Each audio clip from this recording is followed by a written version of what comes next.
নমস্কার বন্ধুরা, welcome to সিনে ইনসাইড। ভিডিওটি দেখার পূর্বে একটি লাইক করবেন এবং কেমন লাগছে সেটি কমেন্ট করবেন। অনুরাগের ছোঁয়ায় আজকের পর্বে দেখবেন সেনগুপ্ত বাড়িতে একজন মিসকার পার্সেল নিয়ে আসে। সেটা হাতে নেয় লাবণ্য। সবাই ভাবে এত বড় গিফট কে পাঠিয়েছে। মিশকা সব কিছু ক্যামেরায় আড়াল থেকে দেখতে থাকে।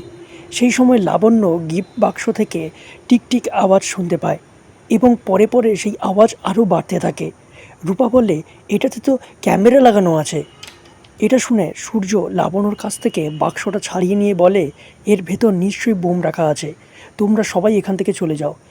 এবং সূর্য সেটা নিয়ে বেরিয়ে যেতে গেলে সবাই তাকে বারণ করে। সেই সময় কৃষ্ণ বাক্সটা নিয়ে বাইরে ফেলে দেয়। সাথে সাথে সেটা বাস্ট হয়ে যায়। দীপা সহ সবাই ছুটে আসে। দীপা কৃষ্ণকে বলে, তুমি এমন কেন করলে? যদি তোমার কিছু হয়ে যেত? সাথে ধন্যবাদও জানায়। তারপর বাড়িতে পুলিশ আসে। দীপা বলে, আমি নিশ্চিত এই সব কিছুর পেছনে মিশকা আছে। পুলিশ বলে, কিন্তু উনি তো হাসপাতালে ভর্তি, সেটা আমাকে উনি নিজে জানিয়েছেন। এরপর মিশকা ডাক্তার আর পুলিশের সামনে অসুস্থ হওয়ার নাটক করে। তাহলে কি হতে চলেছে বন্ধুরা, জানতে দেখুন অনুরাগের ছোঁয়া।